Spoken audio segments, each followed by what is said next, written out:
Hello and welcome back to the Truly Bedrock server with me, Groover. Now today we're going to be working on the skeleton spawner, which I showed you in the last episode.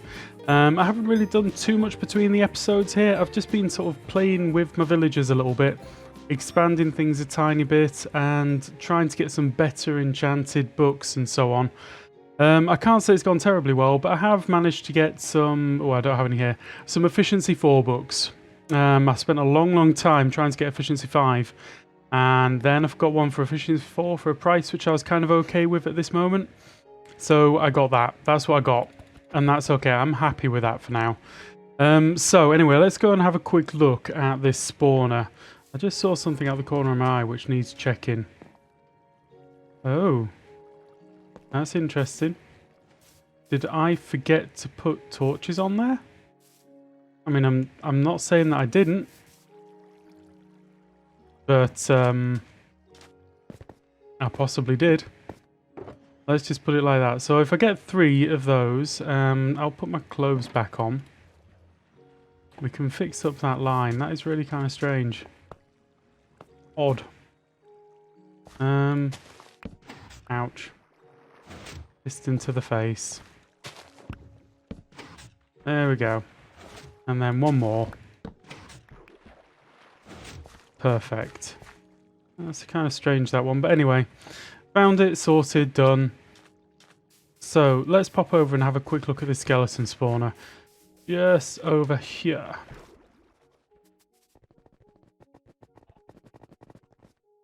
There it is. So this is actually at quite a high Y value. So my temptation is... I suppose the question is, how do I do the mob softening? Because you've got to have a mob softener. If you don't soften the mobs, it's just going to be a mess. And at this level, to get them to drop back down and bang, I'm kind of going to have to take them almost up above the surface level. But I don't particularly want to do that. So what I might be better doing is working out where I can AFK at the lowest point here, like down below here. And then digging down to that level and making that my surface level. Just be able to get the skeleton spawner triggered and then push them back up through a water chute and back down.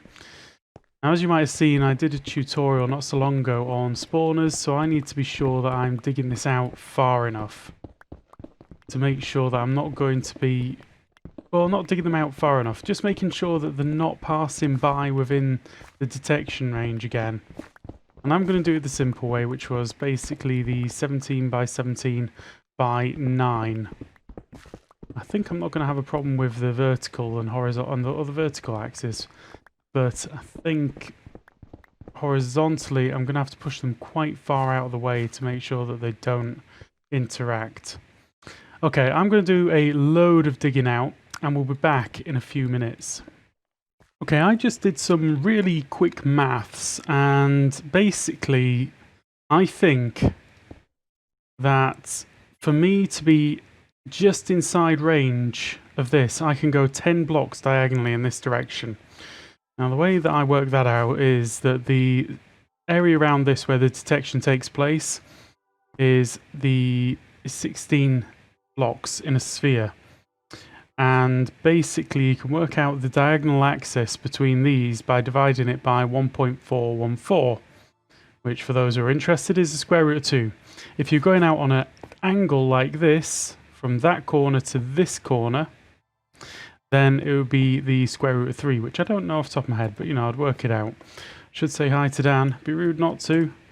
So anyway, we won't go into too much big maths, but I think that based on that very rough calculation, I should be able to come 11 blocks in this direction and still be safe.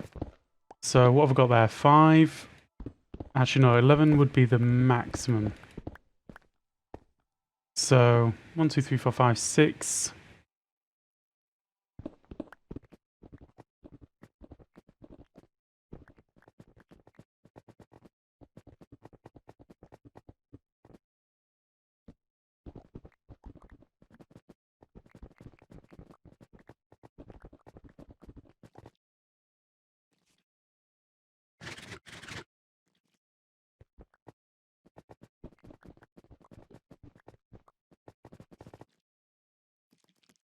Okay, so from here I can see that the spawner is still on. If I go down one more, it's off. Right, so this is block 1, 2, 3, 4, 5, 6, 7, 8, 9, 10, 11-ish. Right, okay. That makes life a little bit easier. So this is my AFK point.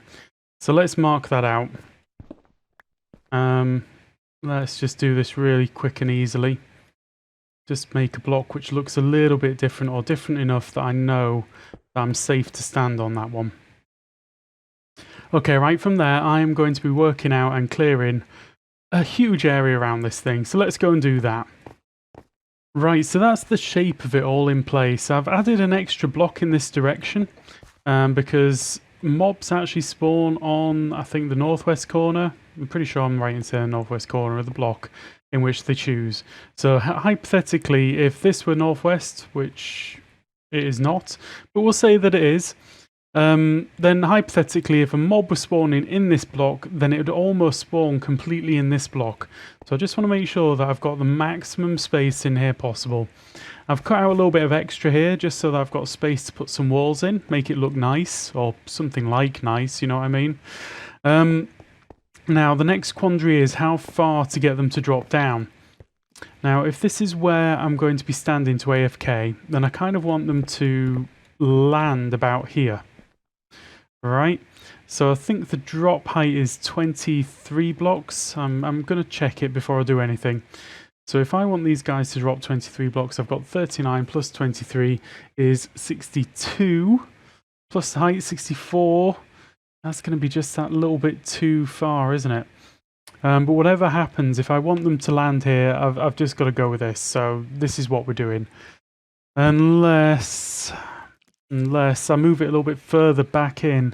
It's entirely possible, because it's a sphere. What I could do is go a fraction lower, but a little bit closer. Now I've got 9 blocks coming out in this direction, which means that hypothetically I could go 2 blocks further in that direction, which is only really going to give me like an extra 1 block. Yeah, I don't think it's worth it. We're going to go with this. We're going to get the mobs to drop and get pushed up and then land right here. That's what we're going to do. So these are the special blocks that we're going to place in, just so we know what we're doing. And this one can get filled in. Right, so I'm going to get the mobs to drop down to, let's see, it doesn't really matter how far they drop, as long as they drop out of the height. So if I'm doing minimum work on this, then what I need is 4 blocks below the spawner, 2, 3, so another one down, plus 2 for the height of the mob, plus 1 for the water stream, because they bob up and down. So I need to go down 7 blocks. At the moment I've only got 3, so 4 more blocks down in this direction, and that will be the minimum that I can do. So we'll do that.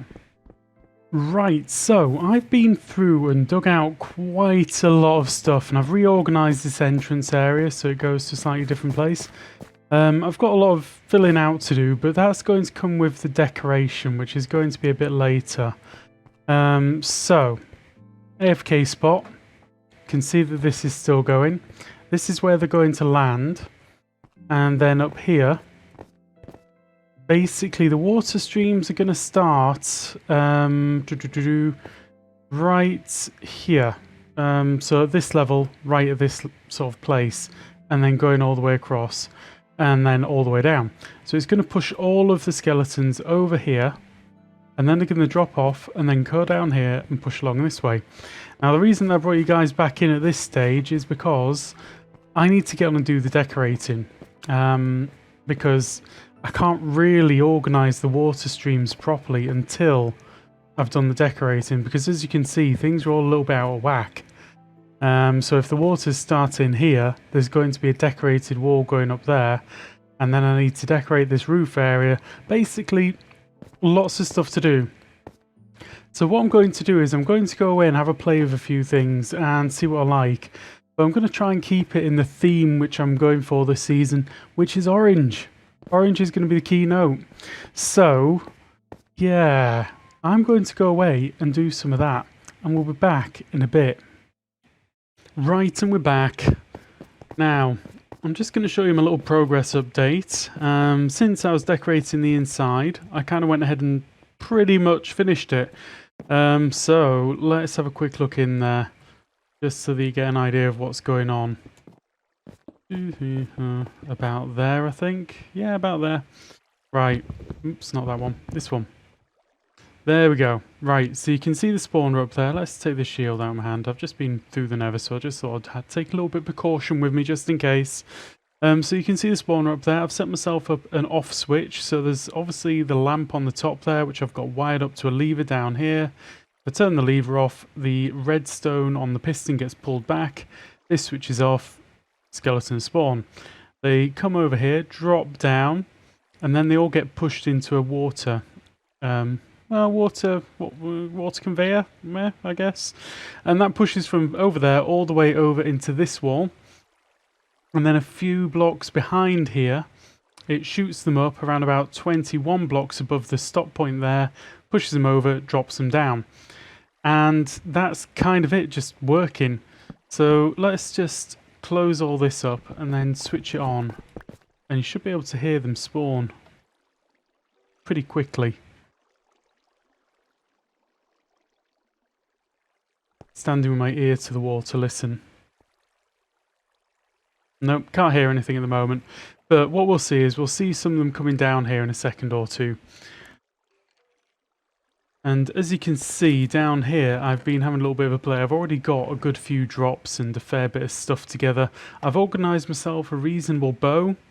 I'm quite happy with the moment. It could be slightly more powerful, but this is just it's a working bow. Then they get down here and I can just tickle the feet. And that's it really. Pick up the XP and away we go. So realistically I'm kind of feeling like this spawner is now finished. I need to do a little bit of tidying up in here, but I think what I'm going to do is I'm going to leave that for between episodes. For now, some stuff that I want to mess about with. I just want to stay here for a few seconds to kill all of these ones as they come through. So I think decorating in here is something that I'm going to leave for on a stream. It just kind of works on a stream. Yeah, so I'm not going to get too bogged down with that, but I've got one more thing which I really do want to actually do today. Which is going to be this sort of area out here.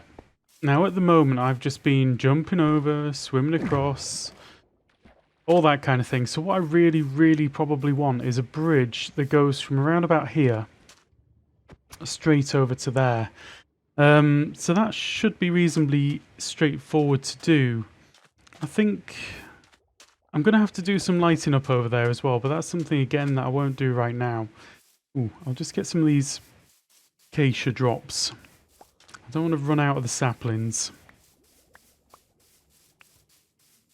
Cool. Right, so what we're going to do is we're going to make a bridge that goes from here over to there. Maybe, to keep it nice and naturalistic for now, we just go for one of those really nice simple bridges, which is kind of like glass and what's the word, lily pads? So I'm thinking that I could do a nice orange bridge, but I feel like some people get a little bit upset about that. I'll tell you what. I'm going to collect some oak. I'm going to try some stuff, and we'll be back in a moment.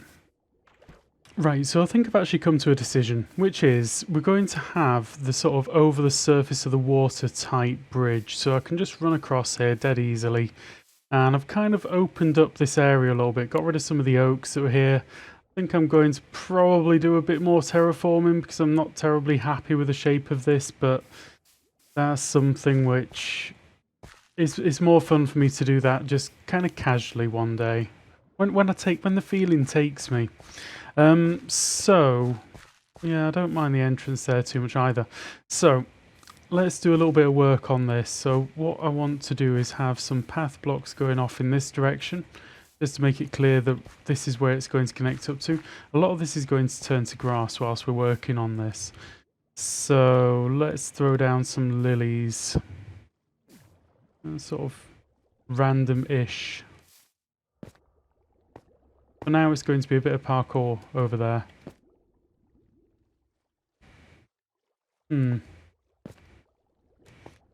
Right, so that's kind of where the path needs to go. Do I make it wider? I think I do. I make it a little bit wider. Something like 5 wide wouldn't go amiss. Okay. Let's go and get some dye. Yeah, I think it's in there. Oh, I've already got some. Awesome. So, do I just do that? And, well, I mean, how does it work now? Like that? Alright, that'll work. Let's just hope this actually blends properly. Well, it's not bad.